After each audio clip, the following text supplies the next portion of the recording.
Hello there, I'm Tabletop Toby.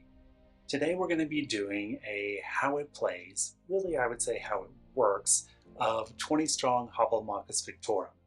This is going to be a companion piece with a full playthrough of the game, and once that's out, which it should be in the next day or two after this video comes out, I'll put it in the description below this video, and I'll also try to throw it someplace up here. So you can click in those places, hopefully, and find that full playthrough there.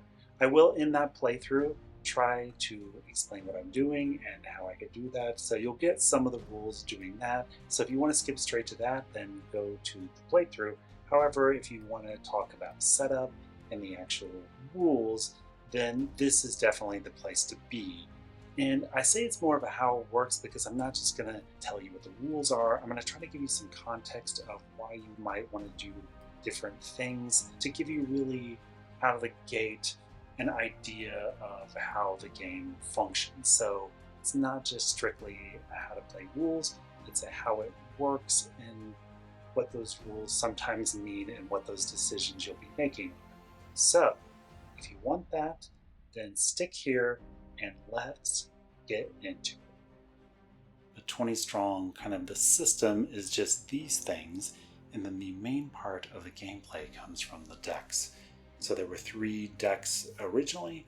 There are more being released. The Kickstarter campaign for Tanglewoods just launched, but this is kind of the heart of it, and the gameplay varies significantly. Obviously there's some similarities in the system, but the way they play out is a little bit different.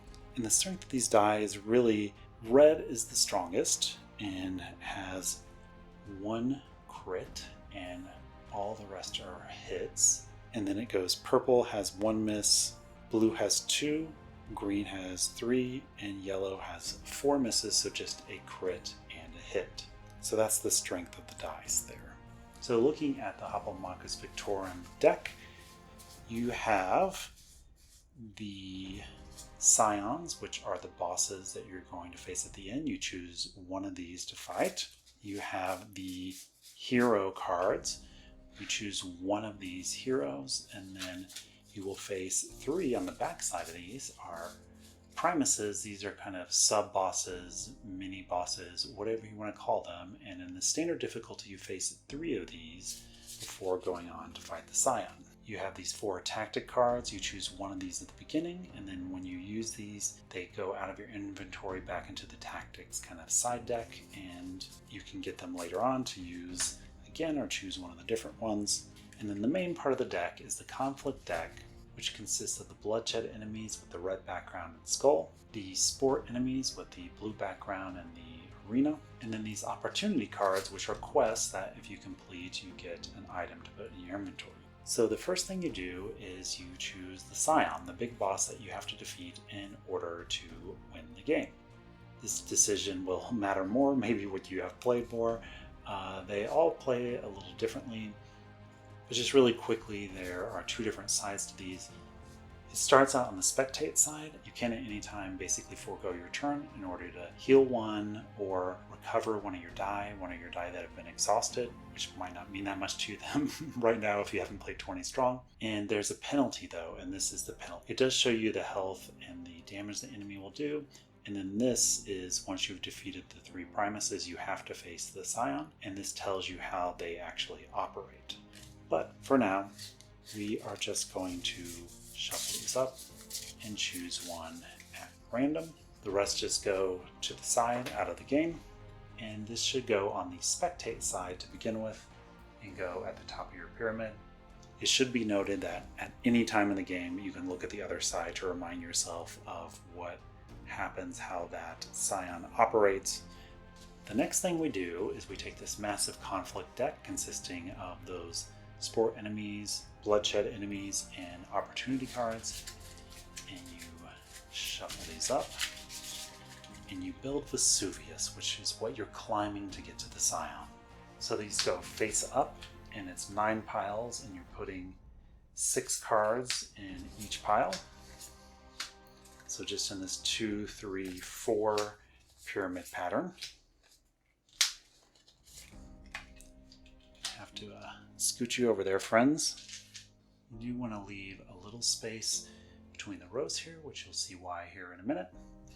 And then you just keep going until you have put 6 in each of these piles. So be back with you in just a minute. So now we choose a hero, and these, unlike the Scions, which you're told you can choose any one you want, for these you're supposed to randomly deal yourself 4. And then you choose the one as your hero, and as I mentioned before, the other 3 become the Primuses. So this is a kind of significant decision, strategic decision out of the gate here, because there may be a hero, if they're right side up, that is better against the Scion, or better against some of the Primuses, or there may be a hero that's weak against one of the Primuses' abilities. It's a decision that is not insignificant in your ability to succeed in the game, but in your early plays it is going to be hard for you to know how it's all going to fit together. So it's something that is cool about this game, is you do understand how things interact much more as you play the game. However, for now, instead of making a strategic decision, we're just going to choose one of these randomly, and our hero is Nox. So this on the left hand side shows you how to set up the stat dice, and you should always take a look at this to see if there's any additional setup. Some of them have where you get additional dice that you don't normally start with, or you can boost your stats a little bit. However, in this case, it just says things that you do during the game, not something that matters during setup. So we are going to put that here for now, and we will set up the stat dice based on those. So 4 health, 1 stamina, and 2 recovery. And then these other 3 you turn over from the hero sides, and these are going to be the Primuses that you face. And you put them here, here, and here. There's a little map in the instructions that shows you this, and you get to choose where you want to put these. And this can matter because you do start at the bottom of the board. So maybe you put the one down here that you want to face first, this one in the middle, and this one last. But it's totally up to you. Often as you play the game more, you'll see that it'll be more beneficial if I fight this one, because then I'll have an advantage against this one, or this one is based on how many dice are in my pool, and so if I have more later, whatever that is, it can make a big difference. So once again, another big strategic decision that matters more. You're more able to do it effectively when you play the game more. But for now, we're just going to throw these randomly into those positions. And then to these 4 tactic cards, you get to choose one of these and put it in your inventory at the beginning. So once again, this may be a more strategic decision based on what hero you're playing, what enemy you're facing. You know, you will likely want to use these earlier in the game, so it may give you an advantage against one of these enemies, because this is all public information about what you're going to be facing on the top of these stacks. At least you cannot look further in the stacks, but you can at any time look at the Primuses to remind yourself of what they are. Look at which Primuses you've chosen, if one of these is going to be better, or if you want to one of the rewards on one of these down here on the bottom. Oh, that's going to allow me to take that and get that right away. But for now, as usual, we'll just take a random one, and this will go into our inventory. Your inventory is controlled by your strategy die. I think I called it stamina earlier, which it kind of fits actually, because it's the number of times that you can cycle through. So, you know, stamina, sure, but we'll say strategy. Strategy is what it's actually called. But that dictates how many items you can hold in your inventory. So right now we can actually only hold 1, and we have 1 in our inventory. So if we were picking up another item, we'd have to discard it, but we'll talk more about that later. But for now, these go in a deck to the side. That looks like it's in our inventory. I don't know. In the setup, it shows you there, but I feel like it's too close to remember. I'm going to put it further up, like a little bit. I'll put it out of the way. So as you use tactic cards, they go back in there, and then you can get different ones from the rewards from fighting enemies, but we'll talk about that later. And as you see, setup is really pretty fast. I mean, the main part of the setup is actually those strategic decisions. So setup is actually not that fast, especially once you know the game more. You will spend a lot of time in the setup because you're pre-planning how things might play out. But the mechanics of setup are actually pretty easy because we are on the last step, which is create your dice pool. So how many dice you start out with is different with the different decks, but with Hoplomachus Victorum, you get the red die, which is the strongest. You get 2 of the purple, 2 of the blue, 2 of the green, and 2 of the yellow. So this is your starting dice pool. So we're going to just put these over here for now. These are dice that we can recruit into our army later on to use against the enemies. But these are our starting ones, and as I mentioned, there are particular heroes that get additional dice and have additional setup with those, so just make sure you look at that first. But otherwise, our main setup is done. So we'll move into the how to play. So the very first thing that you do is you take your marker. This is you. Do you recognize yourself? And you can start on any of these 4 cards at the bottom. So you're not choosing the one that you want to do first. You actually want to choose one next to the one you want to use, because you always have to move first. So in this first decision, if you want to face this one, to get the ability or whatever it is, you think it's the best one to do first, then you would either want to place here or here. So let's say that we want to face this one. So we'll just start our marker there, and then we'll go right into the turn structure. So technically, at the beginning of your turn, the initial decision you're making is whether you're going to engage, which is you move one spot, one adjacent spot, and you engage with one of those cards, or whether you're going to spectate. We talked about the spectate side of the Scions.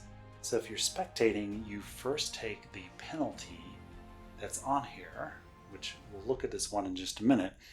But the reason you would want to do that is because it allows you to get a couple of benefits. One is you get to discard the card on the top of the camp. That's what these spots are called, the 9 spots down here below. So this could be good, especially if there's an enemy underneath it. It's a very challenging one. There are goals that involve clearing out some of the stacks, so that can be another reason. But you get to discard the card on the camp where you are. So that's one potential benefit. And another is you either get to heal 1 health, or you get to recover 1 die from your exhausted area. We'll get into this more a little bit in combat, but as you use dice, we'll make this our dice pool. As you use dice in combat, they get exhausted and they go to whatever area you designate your exhausted area. This is what we'll designate as ours. And then you get a recover based on this recovery number here. But sometimes you're not able to recover them. Like if I rolled 4 and I could only recover 2, then I might still have some sitting up there. So in my choice of benefits from spectating, in addition to discarding the card on my camp, I get to heal or recover 1 of these back to my dice pool if I want. So that might be why you would choose to deal with the spectate penalty. You might really need the health to survive. You might really want to get rid of a card, or you might really need some additional dice to continue on, and maybe there's not good options around you. In this case, once again, you do take the penalty at the beginning of your spectate turn, not after you've gotten the benefits. On this one, roll any purple die on a hit if the spectated card has flames, which we have not talked about. This one does have flames on it though, you see. Add it to the flame deck, which there's a flame deck that will go here. If it does not, dismiss 1 die. So dismiss is you're taking a die from your pool, you're actually putting it back into the training grounds, which are these are the dice that we can recruit at some point. So just to summarize, if you were spectating, you would take that penalty first. You would discard the card from the camp where you are, which we've done, and then either increase your health, in this case from 4 to 5, or recover 1 of your dice from your exhausted area But let's say instead we want to do the standard turn, which is activation. And you always do have to move on your activation. If you're not doing the spectate, you have to move. But you cannot move to a camp that has no cards remaining on it. You can work your way through these decks completely, so that becomes a space that you can no longer move to. You can never move onto the Scion. That is not considered a camp. You can only face the Scion when you have defeated the 3 Primuses, and when you have defeated the 3 Primuses, basically all of Vesuvius is gone. It disappears, and you have to face the Scion. You can't defeat the 3 and then try to get some more things or defeat more enemies. And depending on the Scion you're facing, it might be better to race to the Scion and not do as much of this, or it might be better to spend time and strengthen. It really depends on the interplay of your hero and the Primuses and everything. But in a standard activation, you're going to move to an adjacent camp. And in this case, if it is a bloodshed or a sport enemy, you must face that enemy. So you take the card and put it in whatever you consider your battle zone. We'll put it here for now.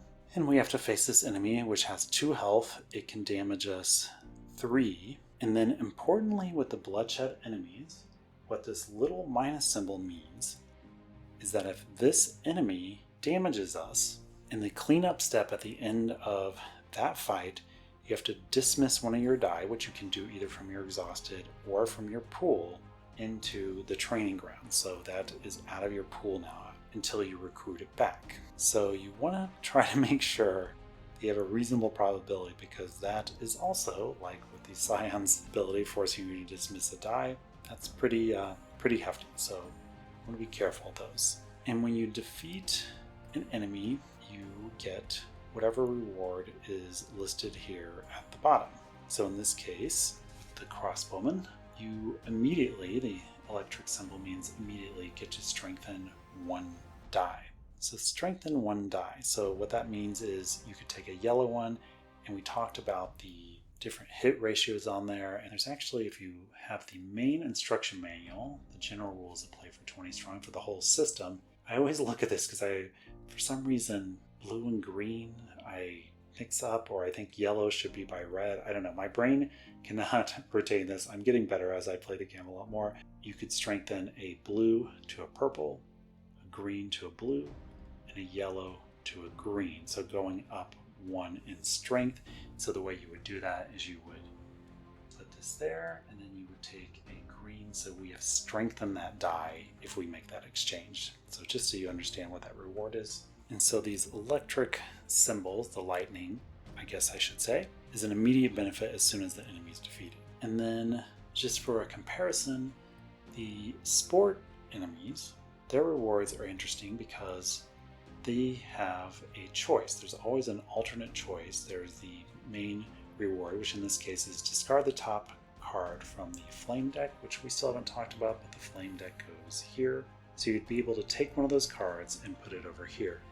And why that might be a benefit, just as a preview, is that usually the more flames that are here, which as you defeat enemies, they get discarded there, then the stronger the Scion will be. But that's just one option. It says, or, and this is, you get to recruit a die. So that's how you get things from the training grounds into your pool. So you build up your army as you go along.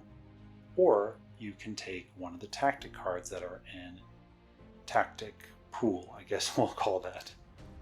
In this case, we wouldn't be able to do that because we only have 1 strategy, which means we can only have 1 item in our inventory.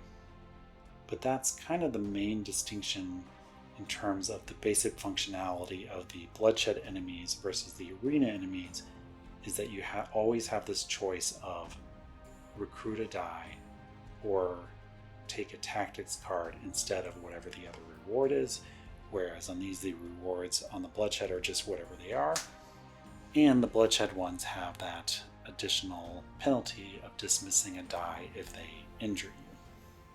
So how does combat work? How do we do this fight? So engagement is what is normal in the 20 strong system, which may mean nothing to you. But that's how the battles work against the enemies that are down here. That's not how battles work against Primuses. That's not how battles work against the Scion. But for the enemies down here, you need to kind of consult the original manual, which shows you activation and then engagement. So just so you know where to look if you want to remember how to fight the enemies down here. So there's kind of a cycle of how battles work. These are technically called engagements, so we're in an engagement with this enemy. So first off, you commit dice. You choose how many of these you want, which based on the probabilities, and you will want to keep in mind two different things. One is your strategy number, and one is your recovery number. So if we choose to commit 4 dice to this, the dice will be exhausted at the end, and we will only be able to recover 2. And 1 on the strategy is how many times we can re-roll. So we actually only get to roll once, so we don't get a re-roll right now.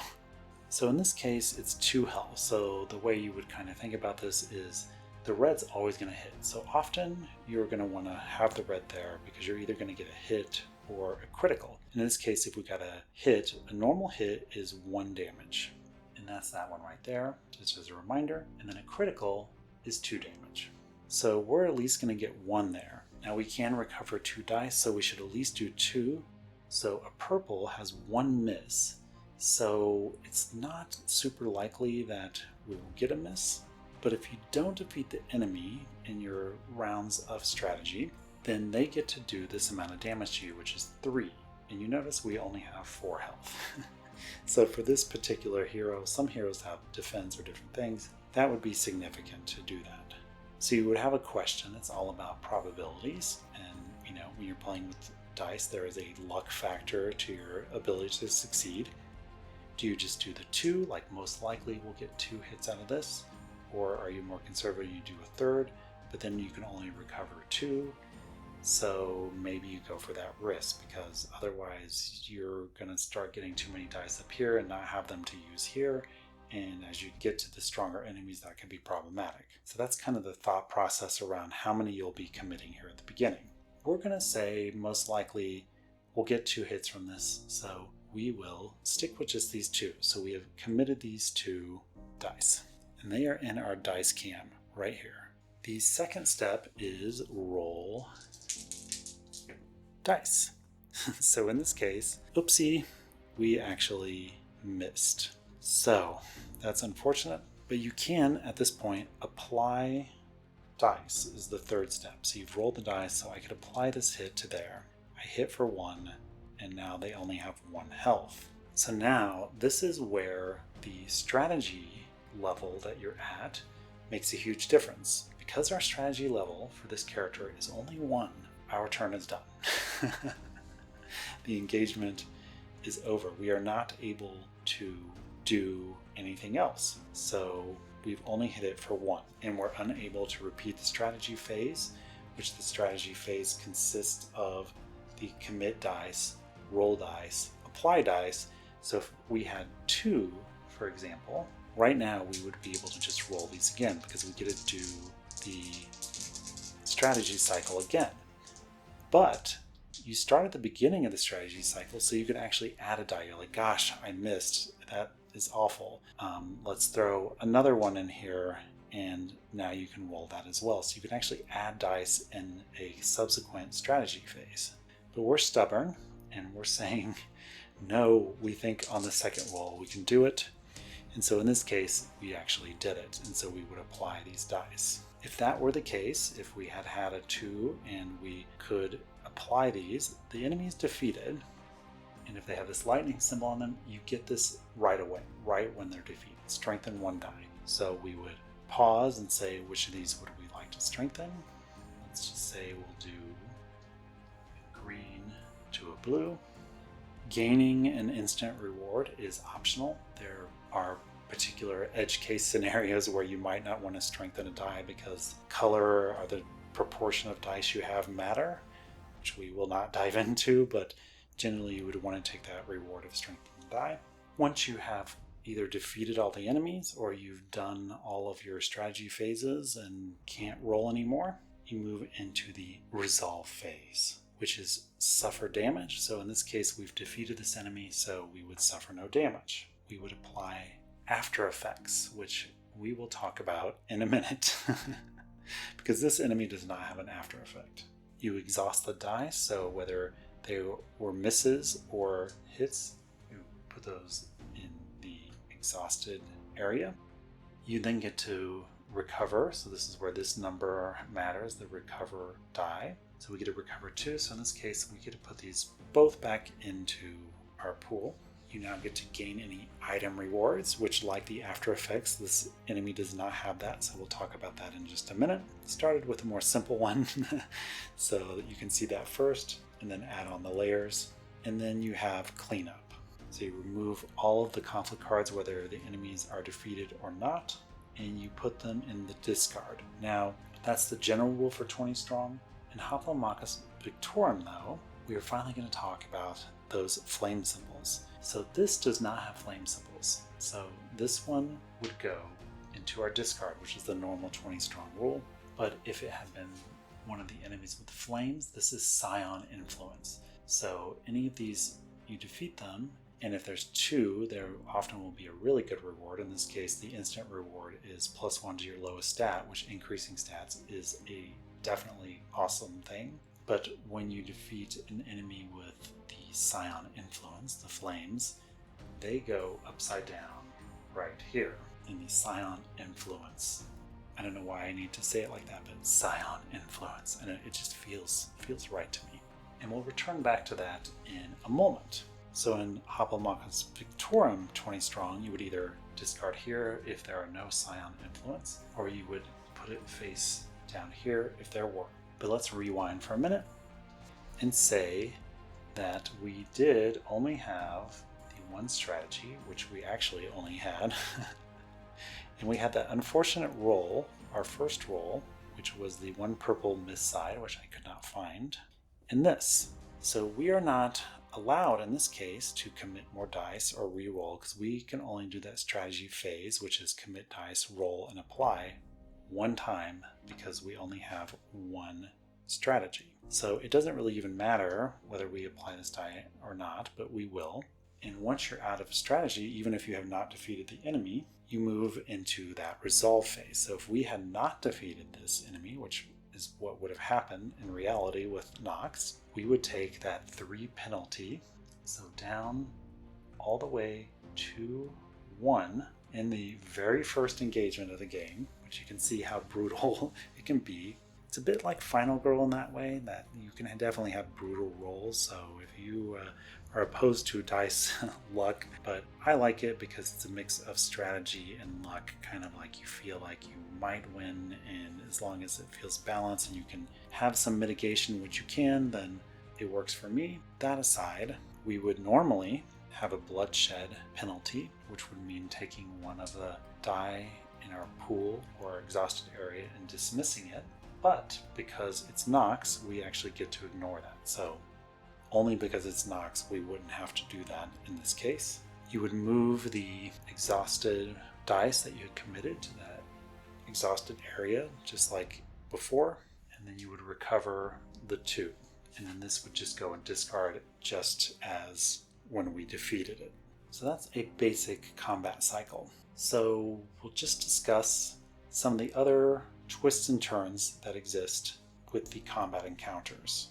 As you'll recall, in the resolve phase, there was suffer damage and then after effects. So let's talk about after effects. After effects are this circle with kind of 2 right arrows.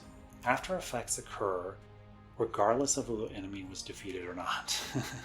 So you definitely want to take a look at those before you're diving in to see if you can sustain it. So in this particular case, it tells us that red and purple dice cannot be recovered during the recover step. So what that's telling us is that we might want to use other dice in this particular situation, because this trumps the regular rule of recovery that we would get to do the 2.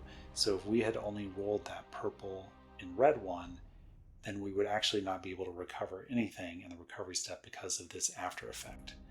But if we had rolled yellow, blue, whatever, then it would happen normally. So this is an after effect that overrides the normal rule. Here's another one just to give you another example, but and when you're playing, you just have to look at these and see what they are. So this after effect is if this enemy is defeated and has 4 or fewer dice applied to it, -2. So it's often kind of a condition of that engagement.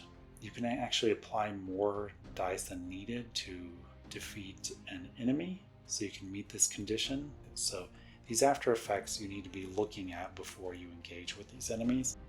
But those apply in that resolve phase after you take the damage of any enemy that you have not defeated.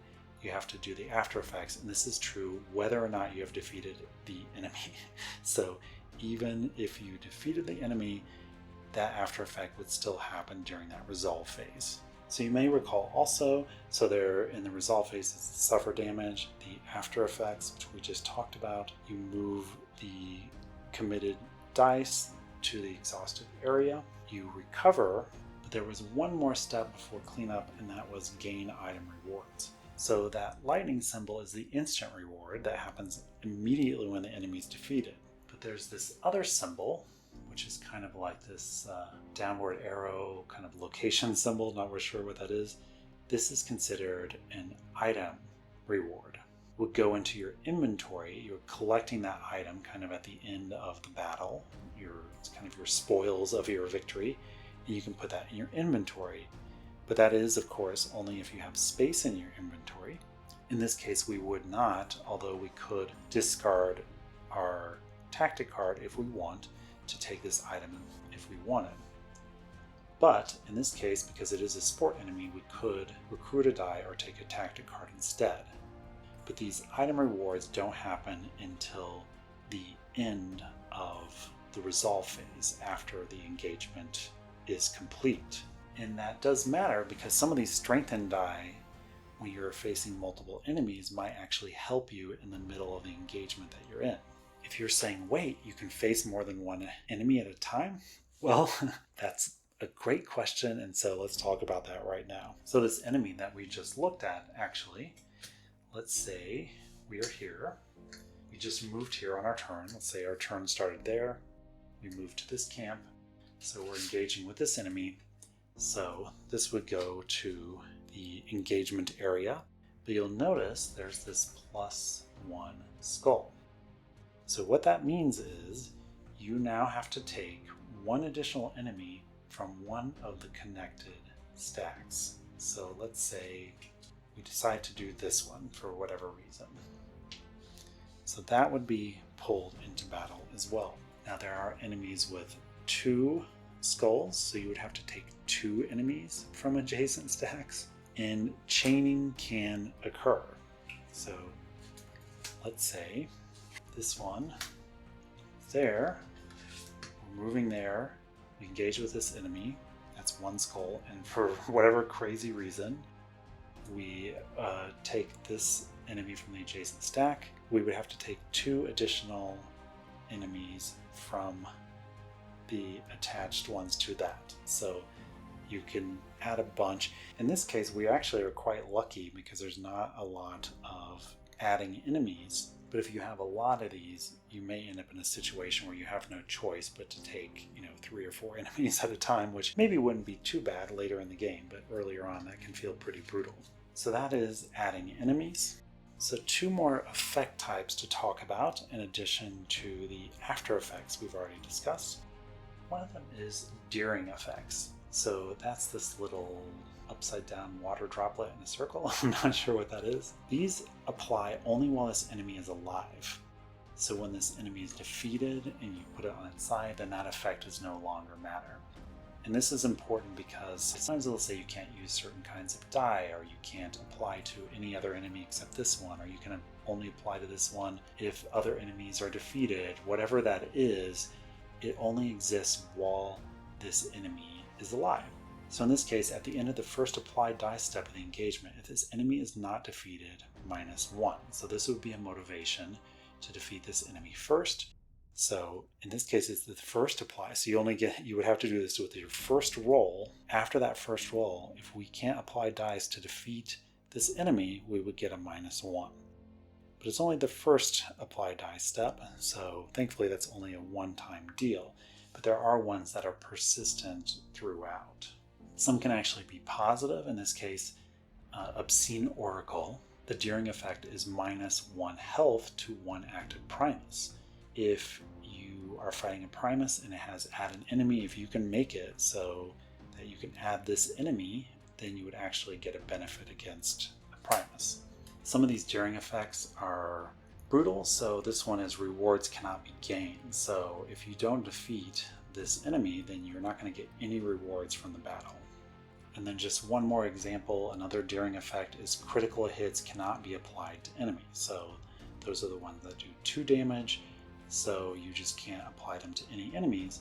But once you defeat this enemy, Peltast, with regular hits, if you apply 2 regular hits here and defeated them, then you could apply critical hits to the other enemies, but you would never be able to apply critical hits to this one. And then we also have special effects, which is this little star. So special effects will tell you how they operate, but just like with the after effects, they always apply even when the enemies are defeated. In this case, the special effect is no additional enemies can be added to the current conflict. So this could actually be handy in the case of ones that add multiple enemies, like this Primus. If this were here and we added this one first, it negates adding additional enemies. So this is a potentially beneficial special effect.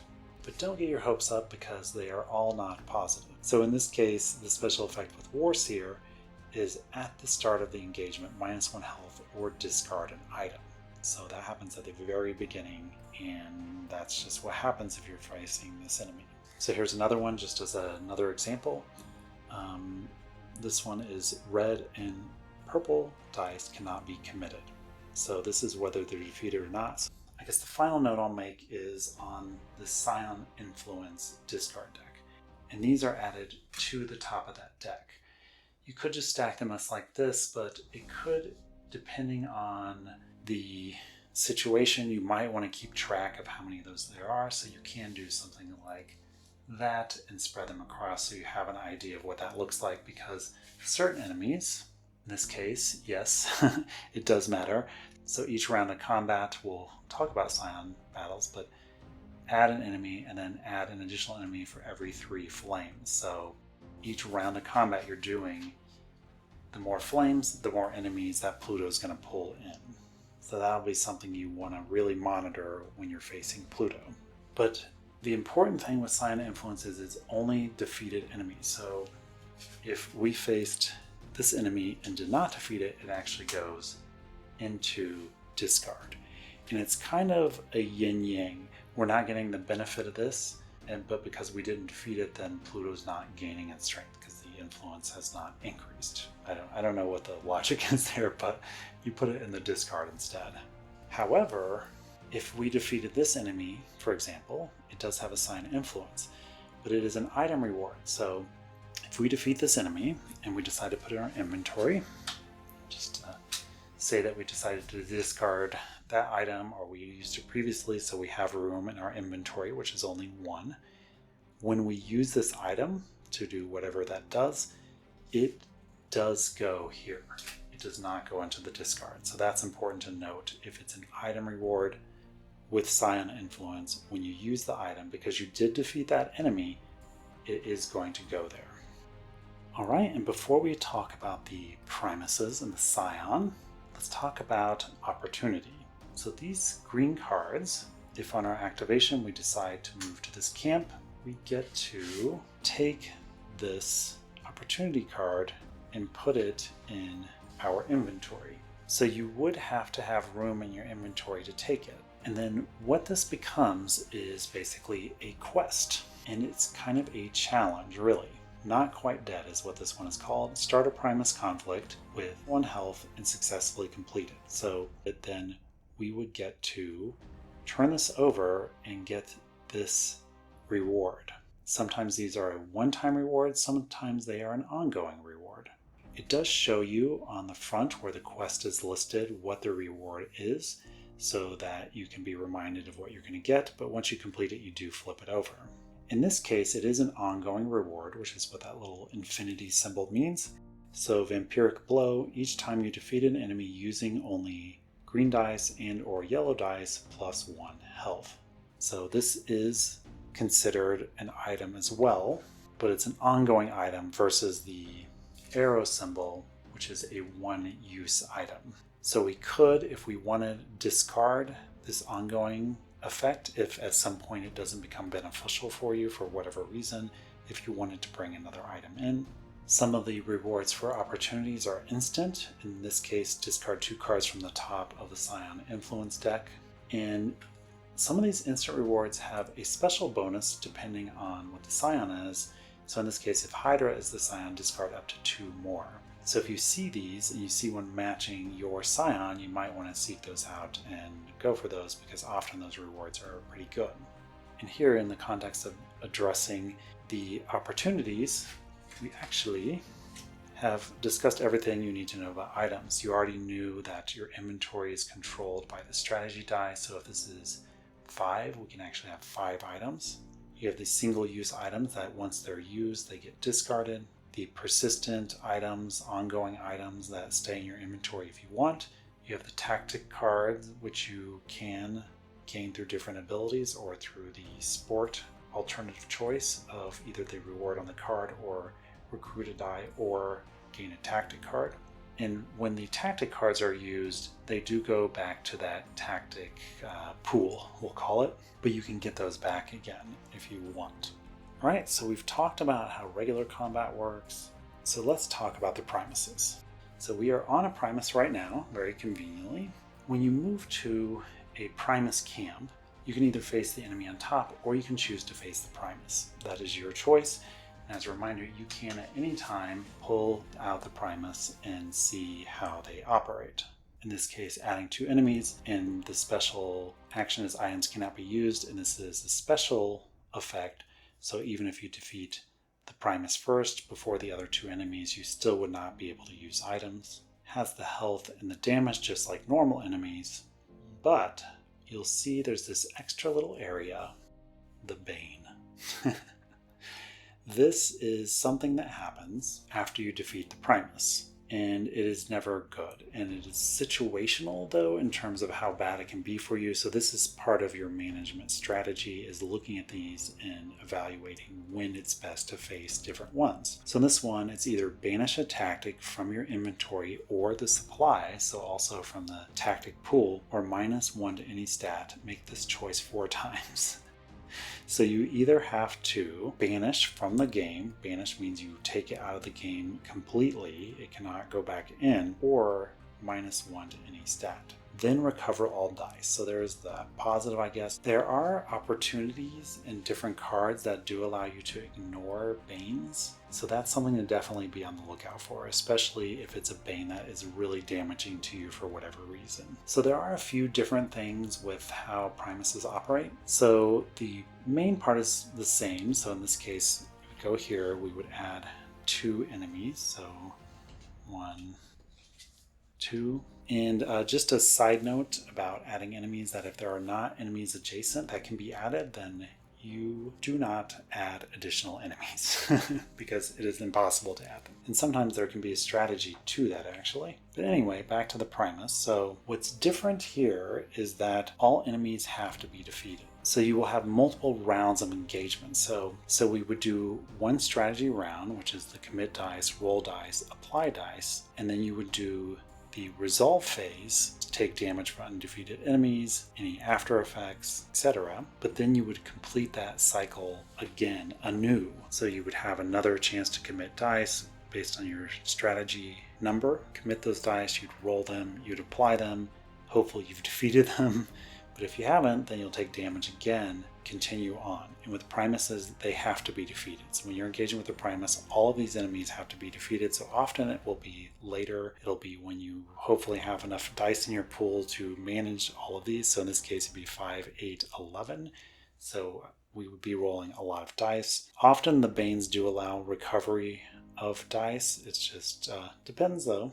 Not all of them do. So if you cannot win this battle, then you're just going to die and you lose. you follow the resolve phase in between the rounds, but with the special rule from Hoplomachus Victorum, 20 strong, that during the exhaust die step, you don't exhaust dice applied to undefeated enemies. So let's take a look at what that would look like in this particular case where we applied both of these critical hits to this enemy.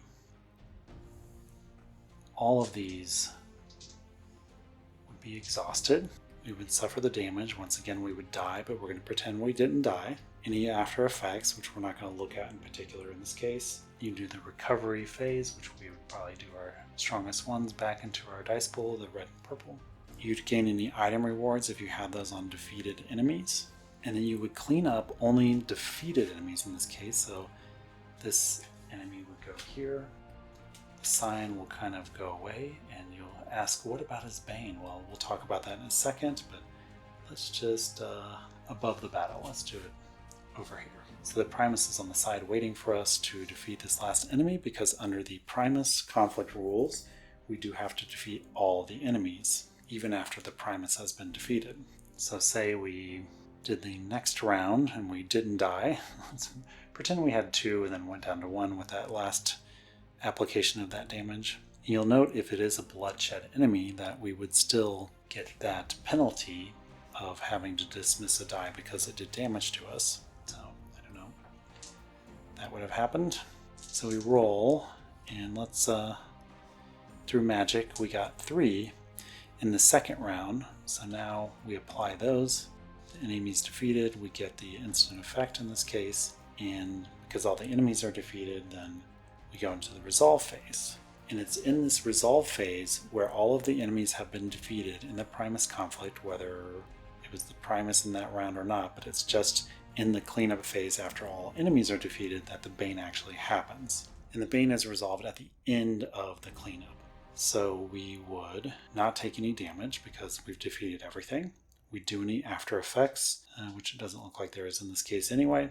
We would exhaust. We would get to recover 2. We would take any item rewards. In this case, there is not. It was an instant reward. This would go because it has the Scion Influence. And with that done, then you resolve the Bane. And the Primus, unless there's a special rule or something, which there are in different ones, goes out of the game. So that's how Primus conflicts work.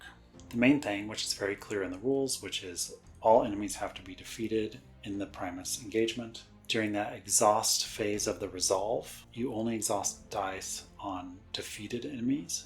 If you applied dice to enemies that are not yet defeated, then those stay on that enemy. So you could do 1 hit, 1 round, and then maybe you add another dice on the next round, you commit additional dice, or you take the recovered dice that you did and recommit them in a second round, and then you maybe defeat them on that next round.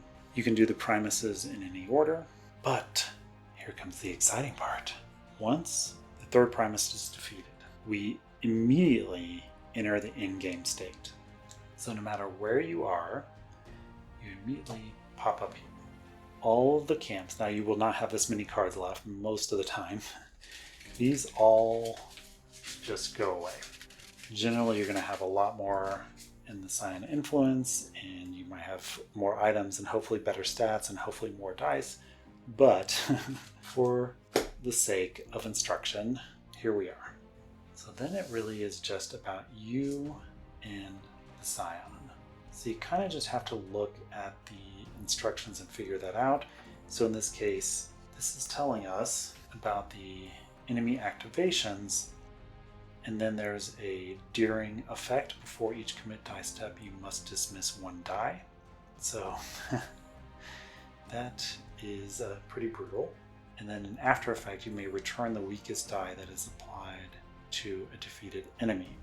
So just like with the Primus, you have to defeat all enemies unless instructions on the Scion say otherwise. I have to get that caveat. And the difference here is, you'll see there's no camps anymore, is that these added enemies are based on the Scion Influence deck. That is where enemies are added from, unless instructions say otherwise. There is a Scion that adds them from the discard, but we're not going to talk about that one.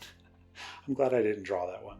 So in this case, we would, for Pluto, at the beginning of this engagement, add an enemy, and then plus 1 enemy for every 3 influence. So we now have 1, 2, 3, 4, 5. So that's only 1 more enemy. So the thing with Pluto, as you'll see, is that it's a lot of enemies at the beginning. So there's a brutality assault at the beginning, but it kind of wanes down over time. But just like with the Primuses, unless the Scion instructions say differently, you do have to defeat all enemies. So you could roll, you could commit dice, and you apply hits, and maybe you do, defeat these ones first, and then in the cleanup phase, he's only going to do 1 damage. So the main issue with him is how many people he brings into battle. And you would do that cycle kind of just like with the Primus battle, except for enemies are being added from here instead. These are defeated, so you do those there. The now defeated enemies are no longer added to that Scion Influence. They are now officially discarded. So once you've entered this in-game condition and you're fighting the Scion, then the enemies are drawn from there, but they are discarded when they are defeated into there during the cleanup phase. And once you have defeated the Scion and all the additional enemies, well, you have won the game. And it can be super challenging with some of these Scions. Some of them have different funky things that break the rules. That brings the variety to the game. But congratulations if you did that. And that was my how to play, or how it works if you prefer, of 20 strong Hoplomachus Victorum. I wanted to do this kind of how it works format in this case, because in this game, just getting the rules doesn't help you understand exactly how the strategy plays out and what's going on. So I wanted to try that format just to see how that works. If you like it or if you don't like it, please leave comments and let me know. Would love to hear from you. And if you did enjoy the video, please like and subscribe. Really appreciate it. And yeah, thank you for being here. And just remember, the only rule is that there are no rules, except in board games and how to plays.